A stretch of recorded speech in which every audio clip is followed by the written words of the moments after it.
I have to do this one review problem. It's due tonight at midnight. Nice cozy room. Thank you, Scratch. I appreciate your compliment. It is a wonderful room. Very nice. But I gotta do this, and I don't know how to do half this stuff. I'm gonna be honest with you. So I'm gonna be using the internet. I'm gonna be consulting the internet to look stuff up, because I don't want to have to brute force my way through and try and learn this stuff as I go. So this is a base document that I don't need. So we've got a table here. It says hours and miles per hour. Don't do that. Don't. Oh god. Oh god. I already destroyed the formatting. But we've got a table, right? So we've got some data to work with. I might, you know what? I might need a calculator and, well, it's online, so I probably don't need paper and pencil.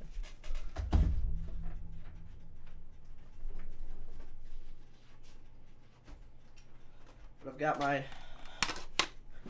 TI-84 ready to go.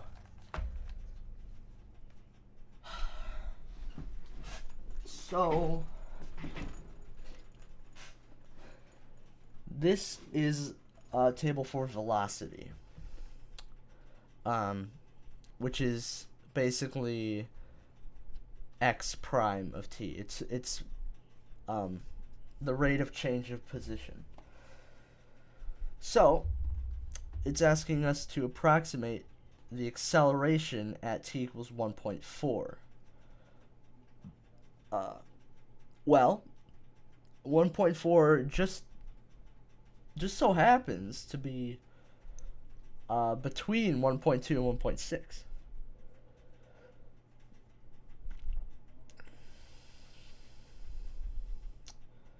I don't know what to do with that. But I think B. What is B asking? Let's just see what B is asking, because I see what they want with A, but I don't see how to do it. Let's just give us some room here to kind of work. No, that's one thing. Okay.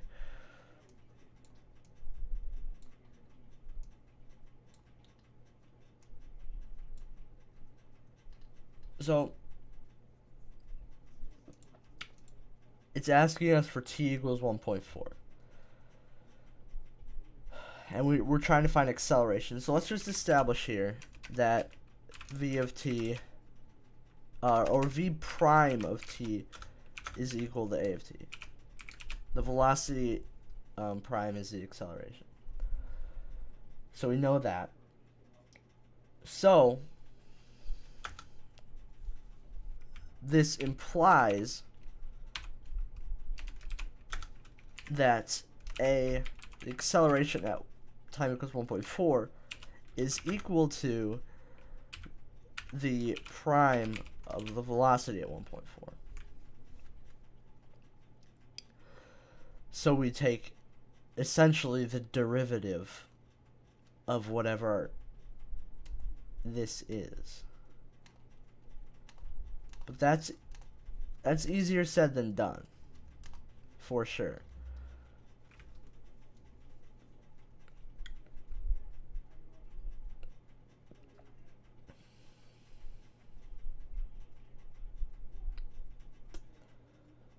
See, I wanted to do a Riemann sum, but that's...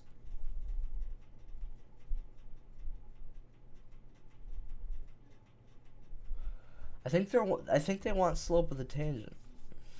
I think that's what they want. They want slope of the tangent because it's in between these 2 points. Like, it can't have been a coincidence that 1.4 is in between 1.2 and 1.6, right? Slope of the tangent line. The first derivative. Yeah, so the plug... Okay. Yeah, We might be onto something here. This is a review, so stuff we covered a long time ago is not out of the realm of possibility.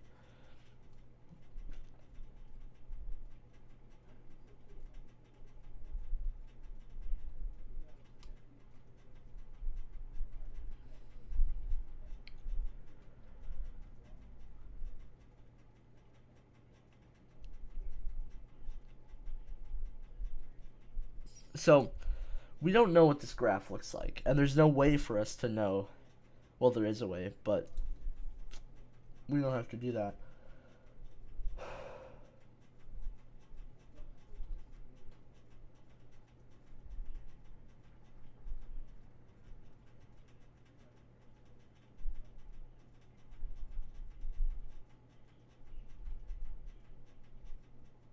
So I think what they want us to do is find the equation of the tangent line between these 2 points, and then plug the point slope equation that we find, plug 1.4 into that.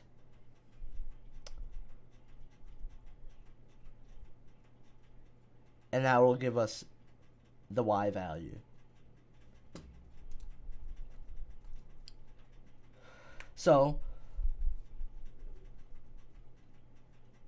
we gotta go back.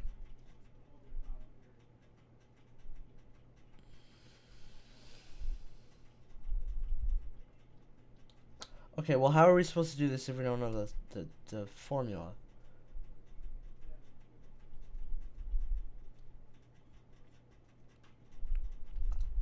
Does it give anything? Doesn't set anything equal to anything.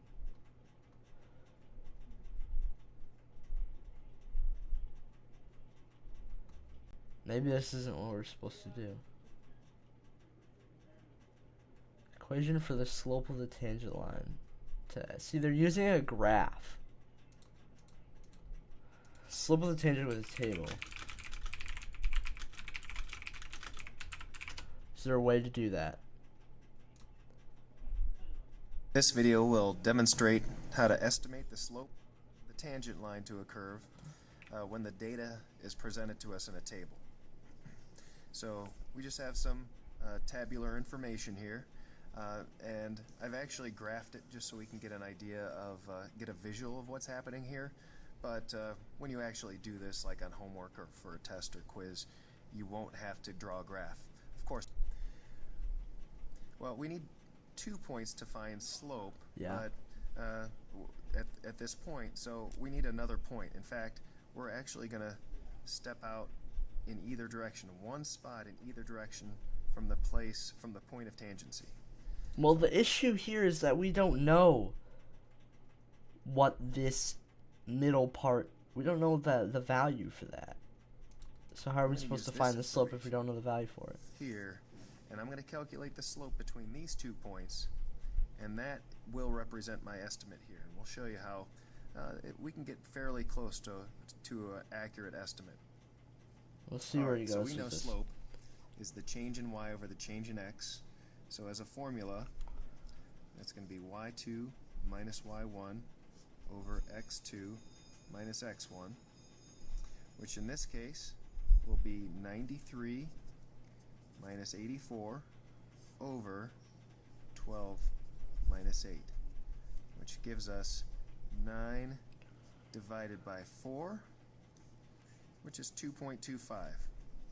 So if this is going to be our estimate for the slope of the tangent line here. Okay, so let me show you how that kind of looks.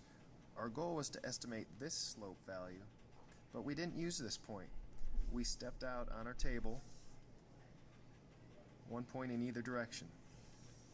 So if we take a look at this and step out 1 point in either direction, we actually found the slope between these 2 points. And again, let me just draw my best secant line here. And notice these 2 lines appear to be fairly close to parallel. So in this case, the slope of this secant line fairly well represents the slope of the tangent line. So we calculate the slope of the secant line, and we say, well, our best estimate for the slope of the tangent line would also be 2.25. Wait. Wait a minute. That was not what I wanted to find out at all.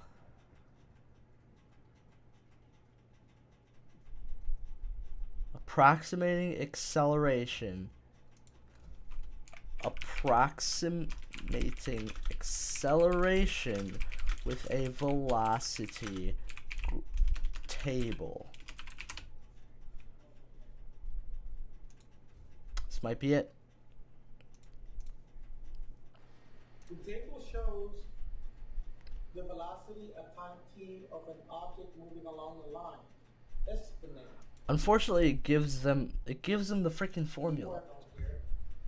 Estimate. X equals 6. What is that? Is that 4 and 8? This is 720p, but it's potato. Part of the reason they say to estimate here is because the function, any function is not really given to you. You're given a table, and this table is velocity, time, seconds. So if you notice, the question is about acceleration, but then the table has velocity there. So if they had asked you what is the velocity at time equals 0, you would just pull it from here. That would not be a calculus problem. It was too easy, too very straightforward.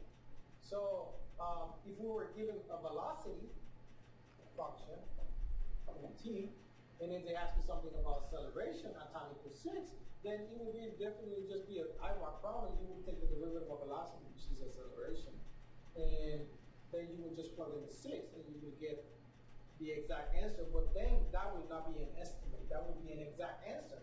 So the reason they're telling you to do an estimation. Whose camera work is this? V of t or x of t is not really given to you. You're only giving a snapshot of the velocity of the places. So the only way that we can actually come up with the answer for this is by using AROC, using velocity to estimate the IROC if we had the function. So this is what I mean by this. So we're looking for what is the acceleration at time equals 6. Now, if I inspect the times over here, this is 4 and this is 8, so 6 falls in there somewhere. So let's plug in 0 and 18. 0 and 18 is there. I'm just making this up so you can actually understand what's going on. 4 and 16 is here. 8 and 10 somewhere here. And 0 and 10 is somewhere there. Only snapshots. Now we're concerned between the 4 and the 18, so 4 and the 8, I'm sorry. 4 and the 8 is these 2 points right here. The 6, 4, 8, 10. The 6 is somewhere there. Now you want to figure out what the slope, because remember, this is the velocity, so the graph. We don't know what it looks like. But if this is the graph, right? Say it's that.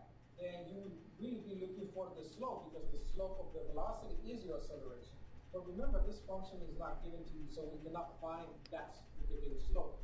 So because we cannot find the slope, the only way that we can come up with something that's close to it is by choosing these 2 points right here and say, well, you know what? Let me figure out what the slope is between these 2 points right here. And I know that it's the AROC. It's not an instantaneous. I don't really know what it's actually a slope there is. It would just be an estimate. So I'm going to compute this slope, and I'm going to give them this as my answer for the acceleration. So that's it. That's what I'm going to do. So let's figure this out, how this is done. Once you understand how this is done, it should be a very, very fast type of problem. So acceleration, it's approximating my V of 8 minus my V of 4 over 8 minus 4. Okay.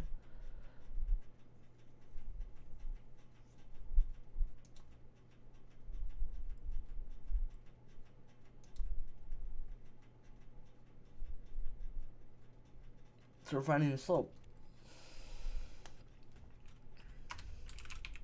So acceleration is just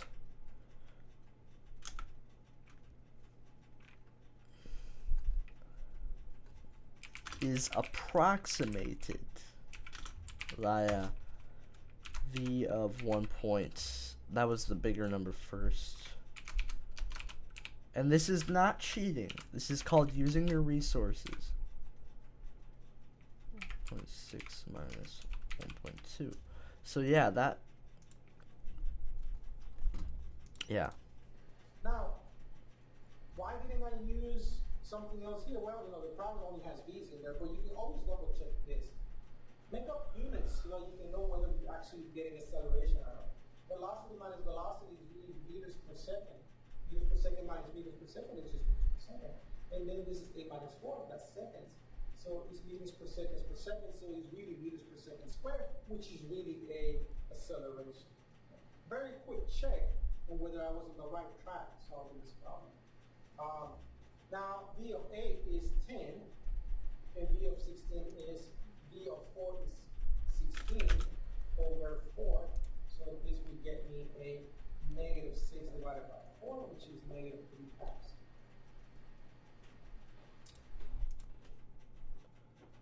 Okay. I get it. What's Are up? you doing homework? Yeah. I'm live streaming it. Oh, okay. Don't let him look at me.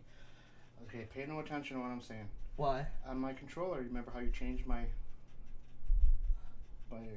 buttons, what they do? Yeah. I'm trying to change it back so that dropping the item is B. That's what I have it set at. Yeah, but I moved it and now I want it back to that. And every time I hit B, it goes back to the beginning of the thing. Can you take a second? Yeah. Okay.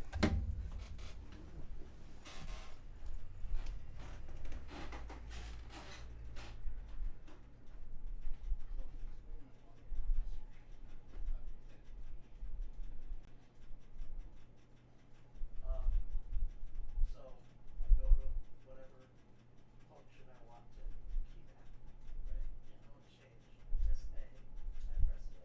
Press A. Yeah, you press A to select the square, and then you press. You did? I thought you were just using A as an example.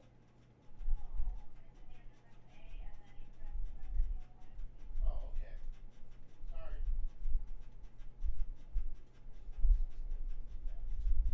That was it, right? Yep. I'm not a boomer. Why do you have multiple wooden pickaxes? From the beginning. You have 3 wooden pickaxes of varying durability.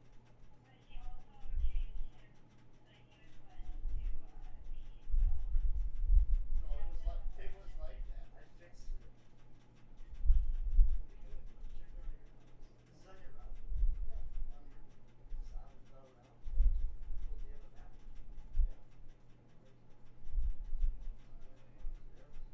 you have a map?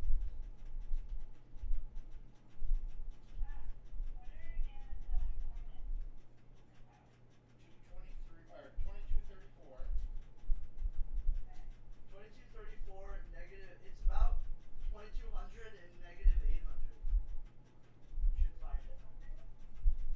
2200 for X and negative 800 for Z. I know it's in the map. I don't like barrels downstairs. Why do barrels everywhere? Because I'm not the level stuff.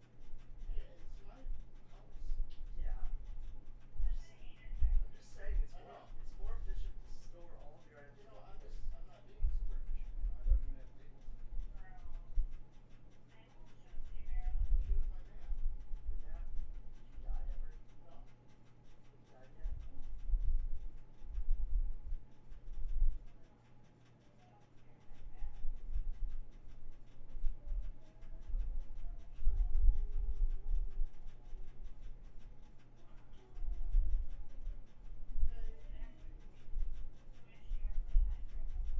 Yeah, I do, but I seriously have to get this done before whenever the frick it's due, midnight.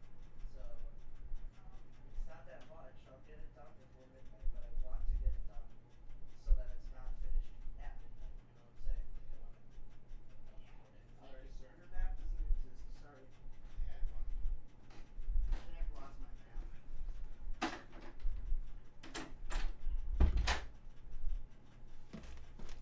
Ugh. Okay, I'm back. I'm back.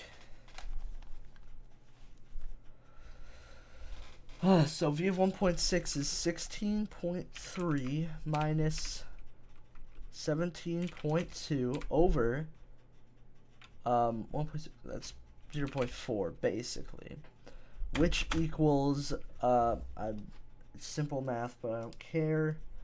16.3. I can barely see my calculator. It doesn't illuminate. Negative 0.9. 0.4. So that's negative 2.25.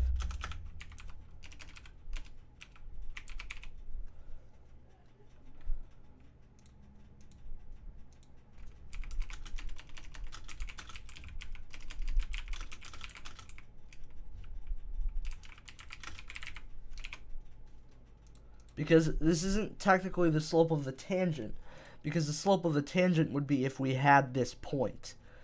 If we had this point, we could do the slope of the tangent, because the tangent is when the graph curves, and then it's right on that curve.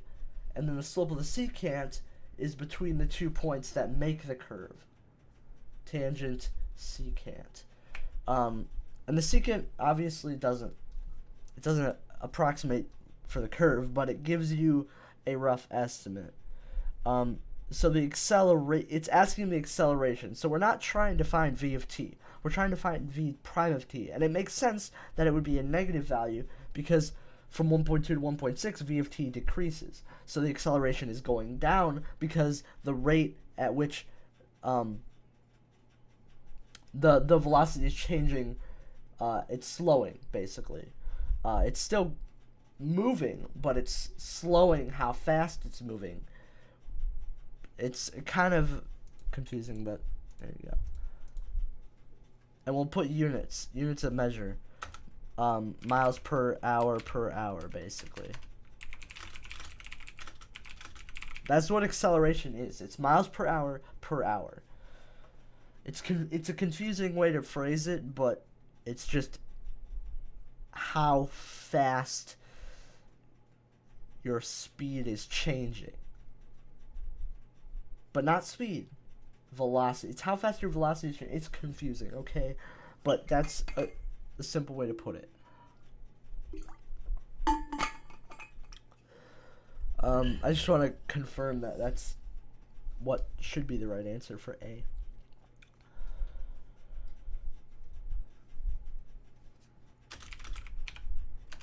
T equals 4 just to confirm. I mean 1.4, not 4.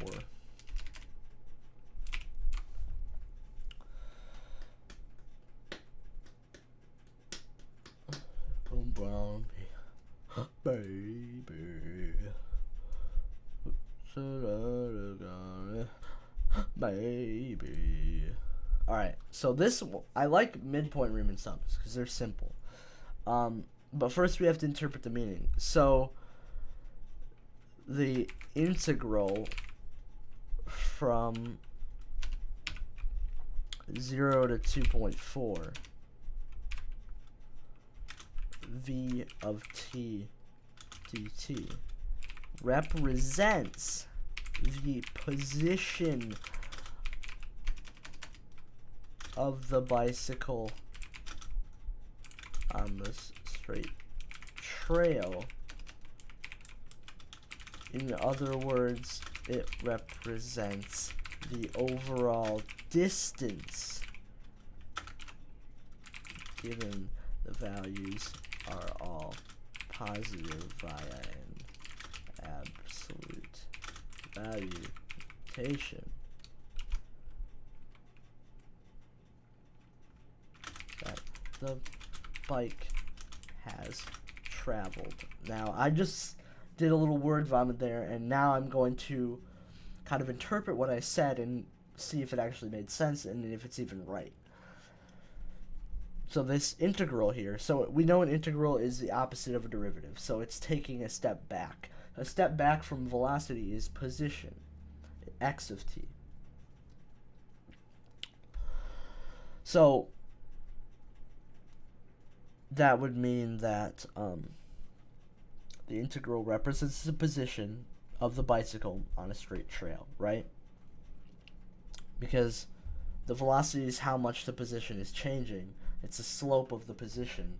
So if the position goes from 1 to 5, then, you know, over like one thing, right? Then the slope is 5. So the overall position goes from 1 to 5. So then at 5, okay, I give up. I give up. It makes sense in my head, okay? So we have interpreted this, right? It's the position. I mean, that just makes sense. So instead of miles per hour, it represents miles, not miles per hour, nor miles per hour per hour. And I'm just gonna note what these ones are.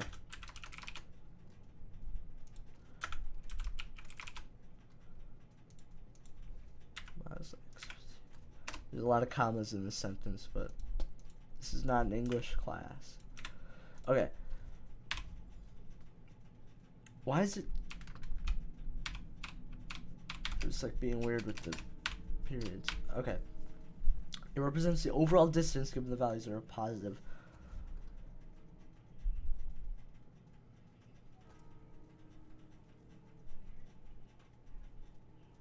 That the bike has traveled. It represents miles, x of t, not miles per hour, v of t, nor miles per hour, a of t. So if anything, I'm close. You might take points off just because the wording's a little vague and it might be kind of wrong, but I think I've got the gist of it. So on to the second part of B. Approximate the integral using a midpoint Riemann sum. So the subintervals are pretty simple. We're going to divide this into 3 different subintervals so that the midpoint, we have a given value for the midpoint. So we can go from 0 to 0.8, and then 0.8 to 1.6.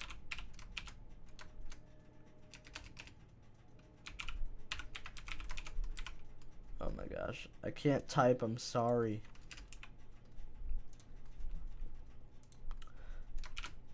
And then 1.6 to 2.4. Okay. So there we go. No, I don't want to hyphenate that. That's dumb.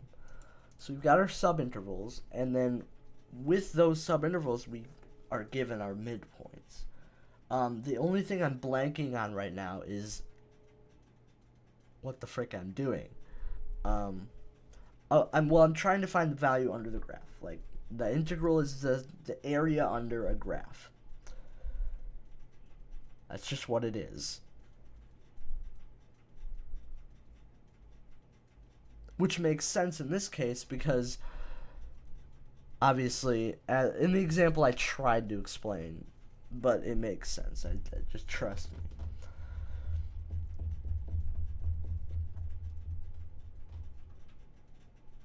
Am I tripping or is my camera light blinking? I don't know. I think I'm tripping. We don't need this. I just wanted a quick check if we dropped frames. Nope, we're looking good. We are looking good. Okay. So we're basically we have the length and we have the width, which gives us the rectangles. And then we have dx, which is basically an infinitely small width. But we can get our rectangle height with a midpoint sum, because we're not doing an infinitely small width. That's what an indefinite integral is, and even a definite integral. But this is a Riemann sum, which is an approximation. So, basically the midpoint is going to give us the height, and the subinterval is going to give us the width. This is actually really simple. I don't know why I was blanking on this. So,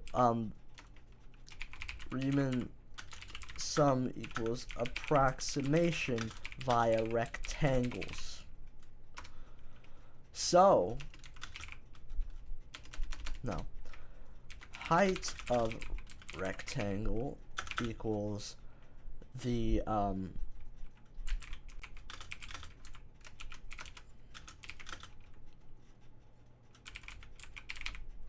value of v of t at midpoint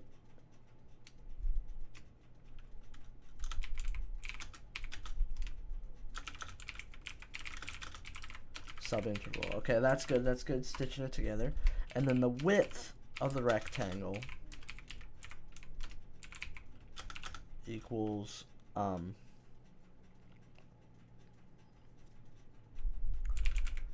subinterval minus lowest subinterval. Yeah, example point. I'm being very thorough here because I have a lot of time now that I don't have to go to school.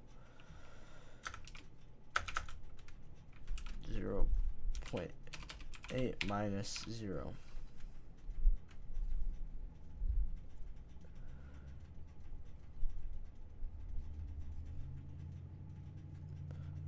I don't think he'll take points out for me calling them high and low subintervals. I know it's weird and that not an official terminology, but it's just the way I'll do it. So, now let's do all the approximations. So, height times width equals area of rectangle. Area of all rectangles equals midpoint Riemann sum.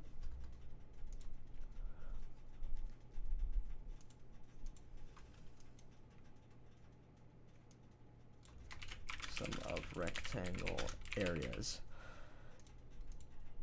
Is it weird that my family is literally, they're trying to bait me and encourage me to play Minecraft instead of doing my homework? Because they agree that it's kind of dumb that it's due on Friday.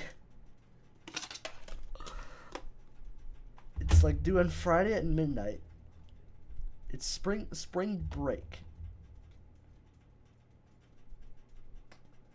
Spring break has basically started, even though it feels like it started a week ago because, you know, the virus. Alright, so we have height times width equals the area of the rectangle. So that's pretty cool. This is really simple. I'm overcomplicating it. So we'll just do 0.8 times 11.8 plus 0.8, 1.6. That's still 0.8. I think they're all 0.8. Yeah. 0.8 times 17.2 plus 0.8 times 16.8.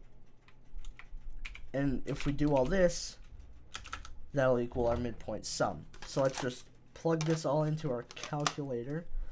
Try and turn it into the light so I can actually see what I'm typing.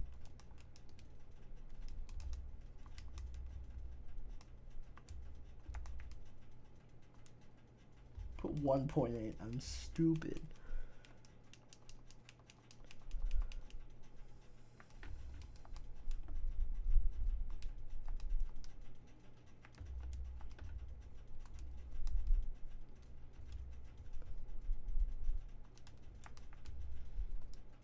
It's 36.64. Okay.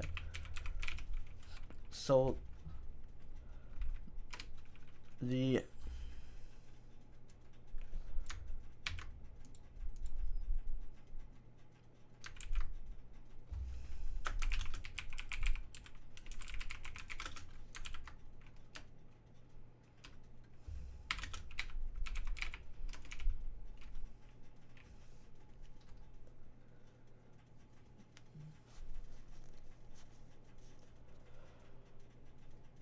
okay.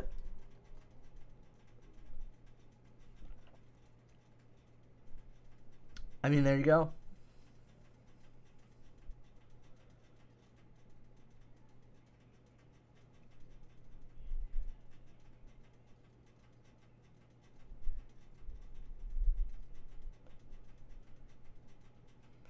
What's the unit? Miles. There we go. Alright. We're finally on to C. We're almost done here. We're making good progress. It's not even 10 yet. We're fine. Don't worry about it.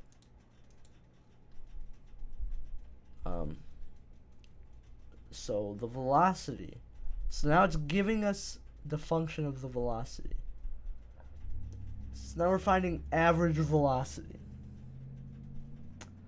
How to find average velocity. I would imagine it's just taking the derivative, but I don't think that's actually right. Calculating average velocity. Khan Academy, dude, always here. Save the day.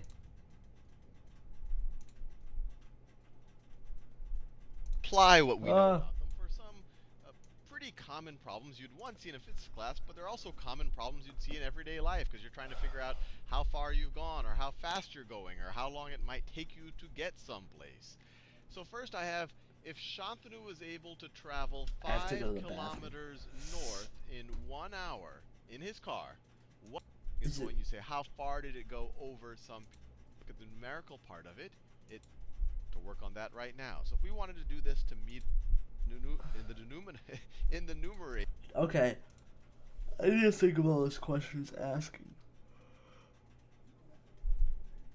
So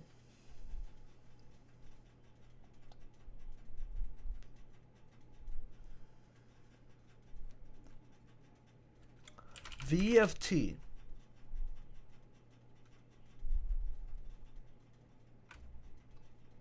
it's saying g of t, but we can just say that g of t equals v of t. We're just going to establish that. So then v of t equals this function, right? It equals this function right here. So knowing that, I don't know, what can we do?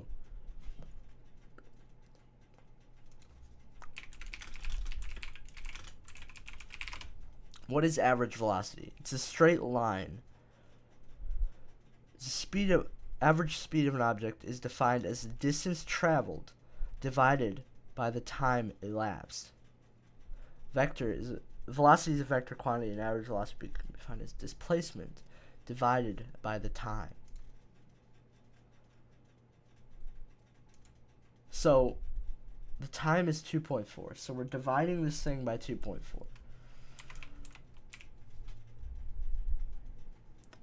I think what we're doing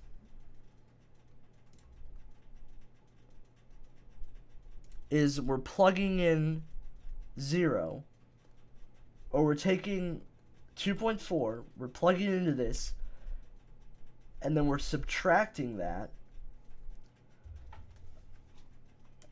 I just want to make sure I know what I'm doing. Oh God. Oh no, that's not good. That's not good. Yikes. Okay, maybe that's not what we're supposed to do. That just makes sense, because then that's finding the slope.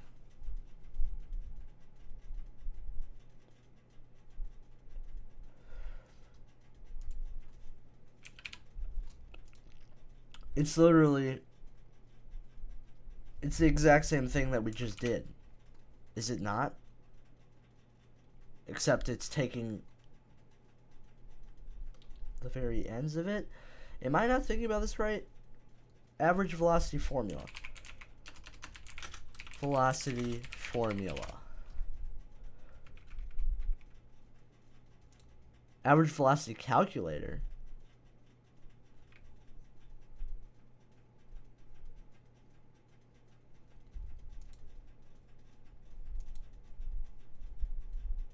Wait, that exists?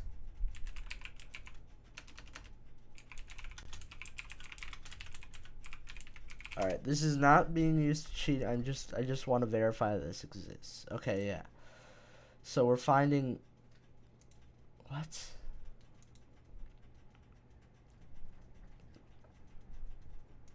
Find average velocity given initial.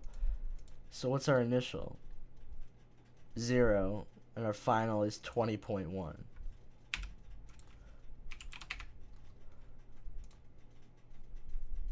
Oh, wait, how do I change the function?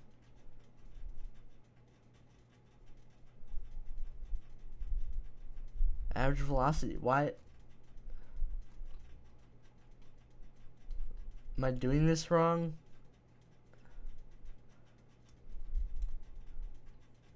I feel like I'm doing this wrong. Should it not be this simple? This seems so unbelievably simple.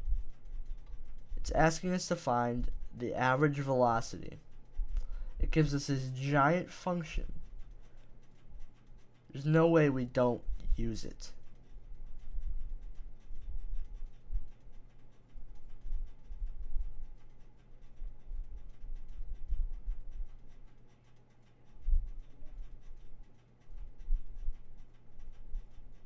Velocity can be modeled by the function g. G of t equals v of t. G of t and v of t are the same thing. Therefore, plugging in any t into this will give us the value we need. Wait, 2.4. Yeah, if I plug in 0 to this, that's not 0. Oh, yeah, it is. 2.4. I just want to verify.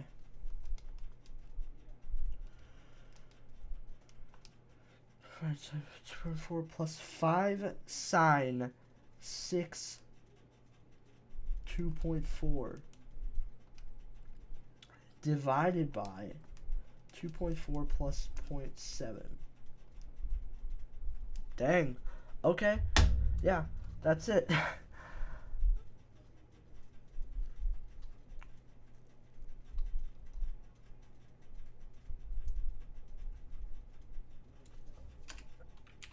Average velocity equals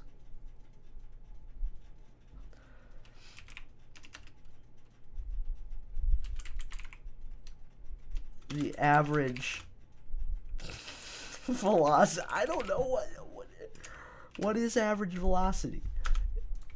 I already looked this up. Is this no?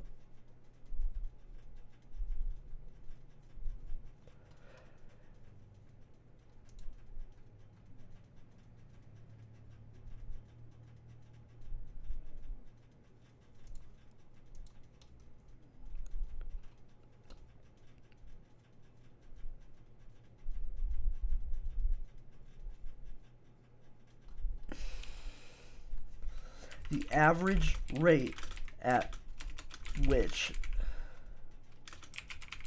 of the bike changes.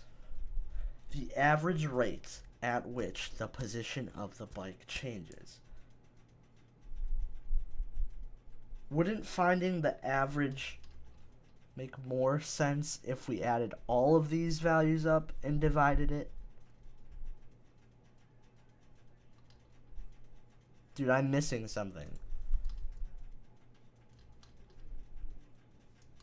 Finding... Maybe the calculus is different. Velocity calculus.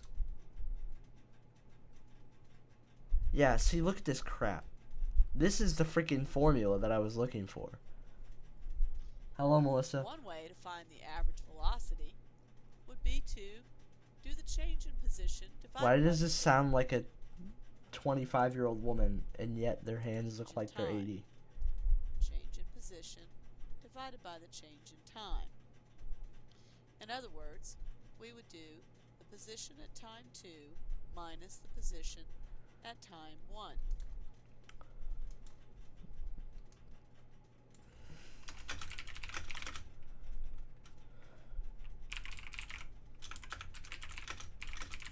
Okay, that makes sense.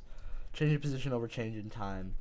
So, in other words, that's x of time 1 or time 2. Melissa, you know calculus. You could help me. Minus x of time 1.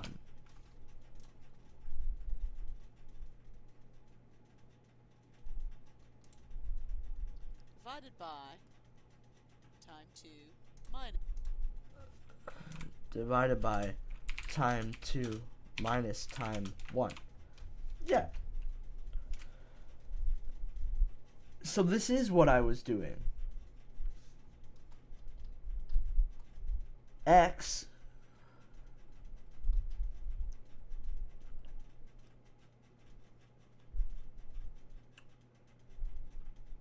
so we're doing essentially, which equals g of 2 point, wait, let's put this on the next.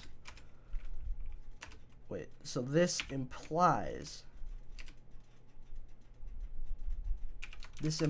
that g of 2.4 minus, this is the exact same thing we just did, but it's the whole graph. This is so simple.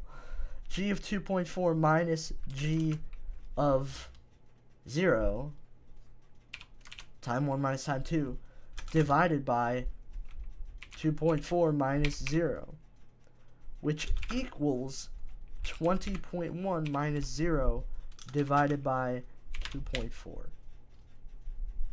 Right? I'm doing that right. Melissa, are you watching? If you're paying attention, could you verify that what I just did was correct? This is the velocity graph. I'm sure you forgot everything about calculus. I was just wondering if you actually know.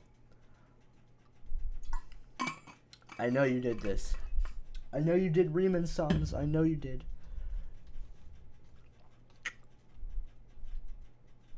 That's not what we're doing.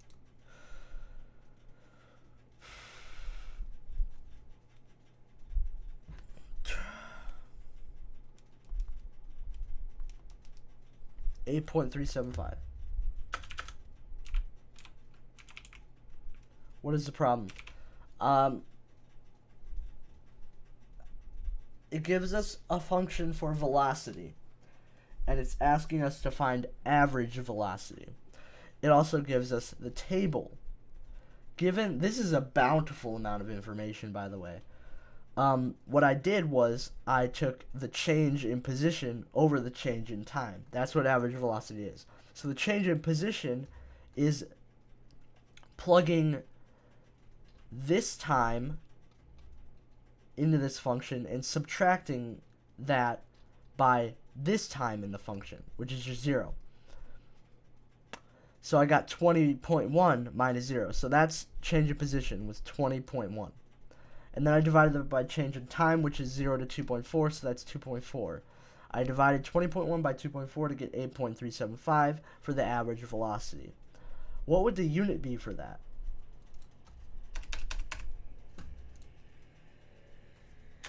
Miles? No, it's average velocity. Miles per hour. That was the average, but it's so low. So how does that even make sense? Oh, that's the approximation because they started at 0. It kind of skews the data. Her velocity was actually more like a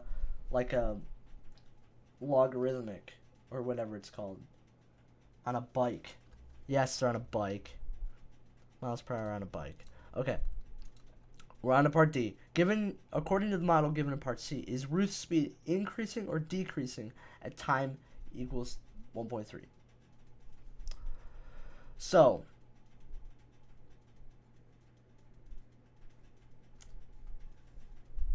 we're trying to find whether or not the speed is increasing or decreasing. So first we have to know what is speed. What is speed? Well, speed is the absolute value of velocity. Because if you think about it, your velocity is miles per hour. And when someone asks how fast you're going, you say it in miles per hour. So speed equals that, but it's the absolute value because if you're reversing, you have negative velocity, but your speed is not negative because that means you would be I don't know, having a singularity. So it's the absolute value of v of t. So is it increasing or decreasing at time equals 1.3? So is the speed increasing or decreasing at 1.3? Give a reason for your answer. So we could plug in 1.3. Actually, given the function, we could plug in any freaking number. But one way we can figure this out is if we did the derivative.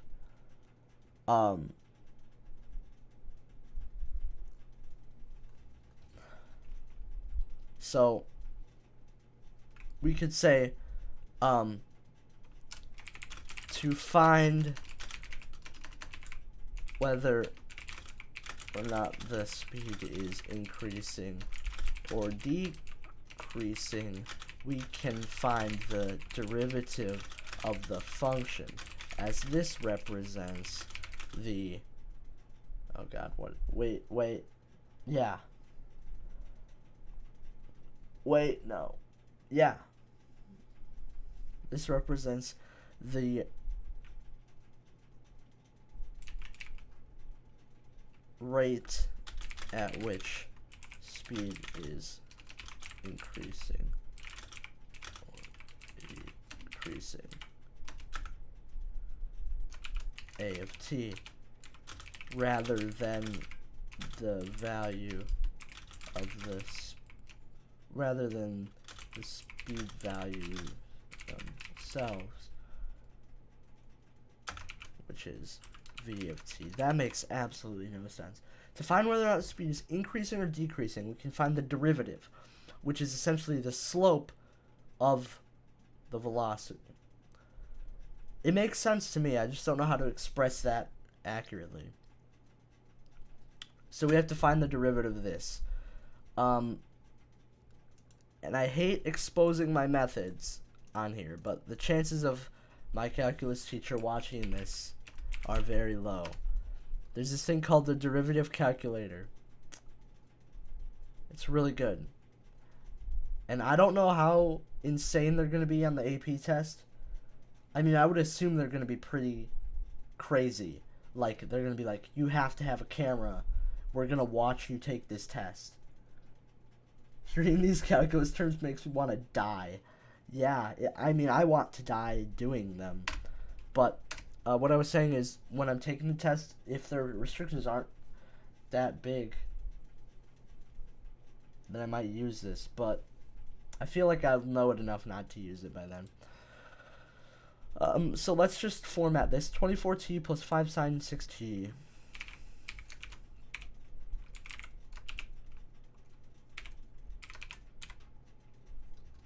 And I need to parenthesize the entire thing because it doesn't understand. Then t plus 0.7.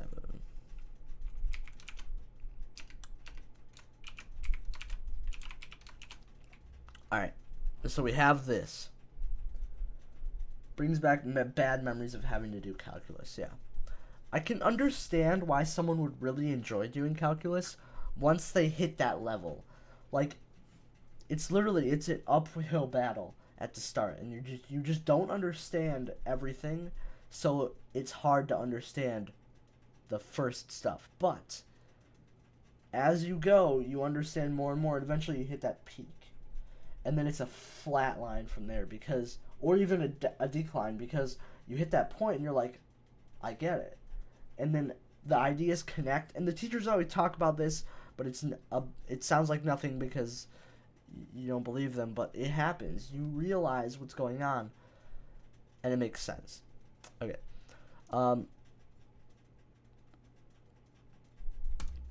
Yeah, we differentiate with respect to t. Obviously. And Jesus Christ, is that terrible.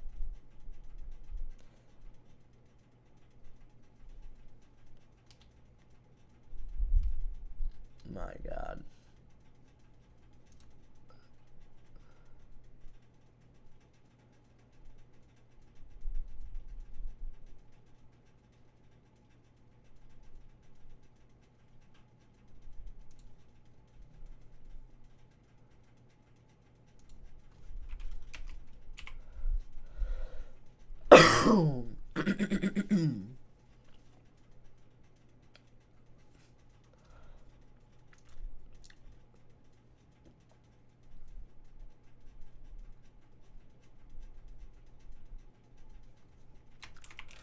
Plugging 1.3 into a of t, the derivative of function g, we can find whether speed is increasing, where the value would be positive, or increasing, positive, or decreasing, which would be negative. So now, I mean, yikes. Simplify, please. Is there a way to simplify this? Very much appreciate it. No further simplification. Dang it, dude. That's just a freaking jumble, dude. I guess I can copy and paste that, but that'd be kind of sus.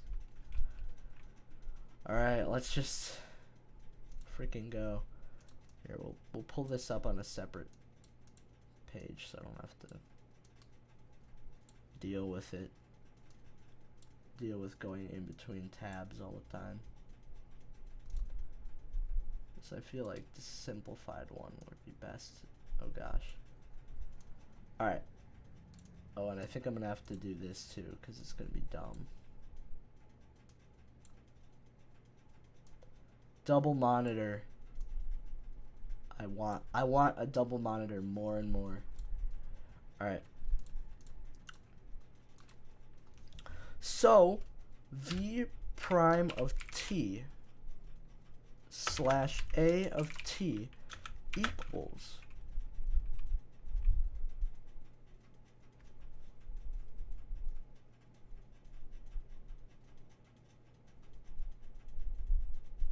this. Negative 20 times 25 sine 6t plus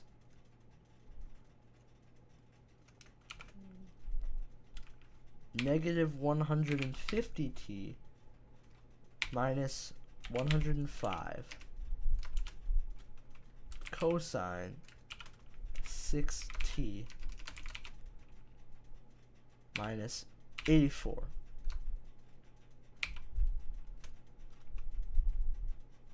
Alright. And then we're dividing that entire thing.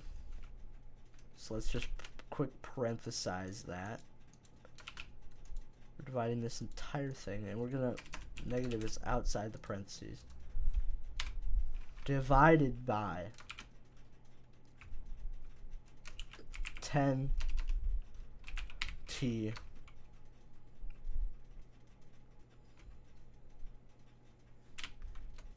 squared. 10 equals 7 squared. Nope. There we go, squared. Yikes, man. Is that even right? Like, I don't know. See, when I had my eye surgery, the big thing that I missed was figuring out how derivatives work. So, I really understand integrals. I really understand how they work, and I understand that part.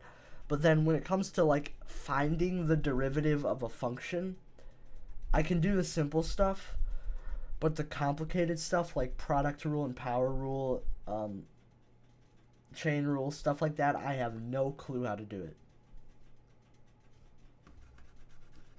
And I'm not about to learn it right now. But that, I mean, that looks terrible, but I guess that's right.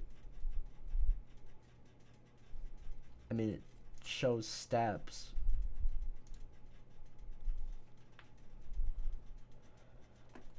It's saying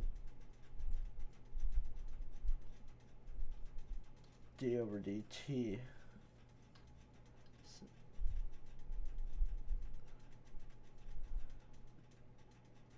Okay, so they're doing the quotient rule.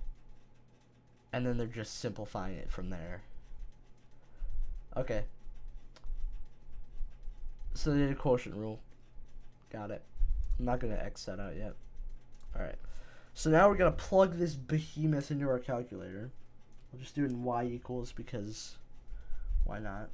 I got to make sure I format this right. I'm glad I wrote it out here so I know exactly where to put parentheses.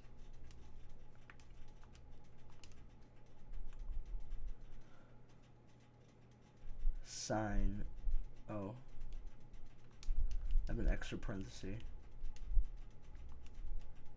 6x plus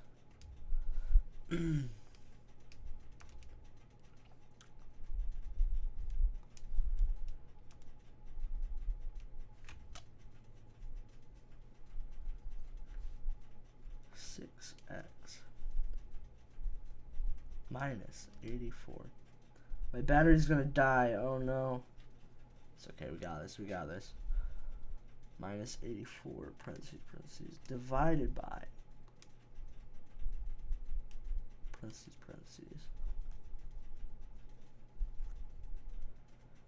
10t plus 7 parentheses squared parentheses. Alright, so we got negative 20 times sine 6t plus... Wait, how does that work? There are so many unaccounted for parentheses in this equation right now. We need one there. We need two there. Oh my god.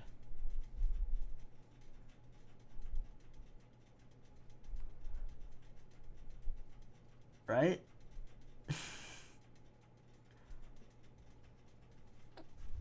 Yikes. Okay.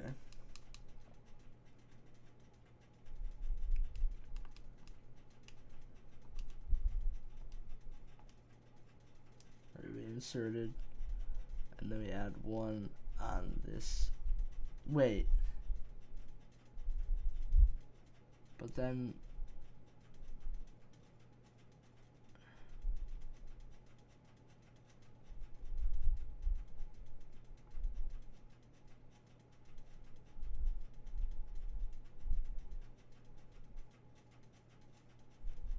no. This one doesn't need one. That doesn't make sense because this encases that. Wait, but it does need one over here. It just on that side, not on the other side. Just on this side. That and that and then that all encases that. I get it. I get it.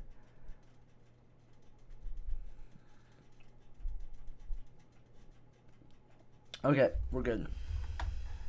We need two on this side.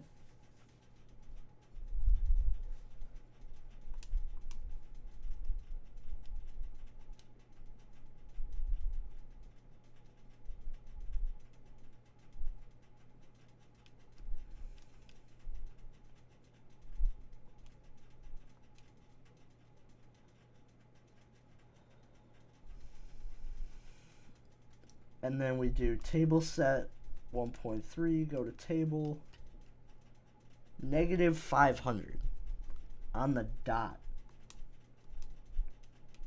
Negative 500 on the dot.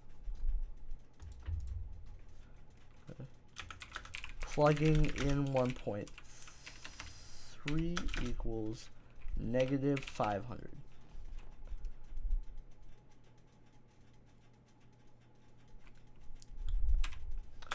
Because this value is negative and a of t is the slope of v of t, we now know that the speed is decreasing at time t equals 1.3. Does that sound good, Melissa? I'm sure you are completely done with this and blanked out and I've not been listening, but is this good?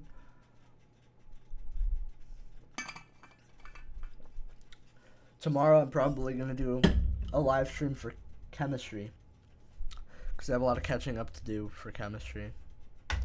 I mean, obviously I'm not really stressed because I have all spring break to you know, kind of work with that stuff. But does that seem right? Yeah, you probably did it right. Okay, well, I know you weren't following, so it's whatever. I don't think I need to put this up here. To find whether or not the speed is increasing or decreasing, we can find the derivative of the function, as this represents the rate at which speed is increasing or decreasing, a of t, rather than the speed values themselves, v of t. Plugging 1.3 into a of t, the derivative of function g, we can find whether speed is increasing or decreasing, by positive or negative. So we found v prime of t, we plugged in 1.3, because its value is negative and a of t is the slope of v of t, we now know the speed is decreasing at time equals t of the 1.3. Why did that sound like a rap verse to me?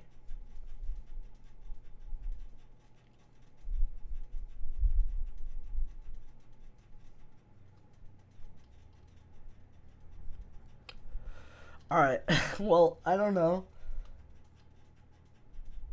I'm not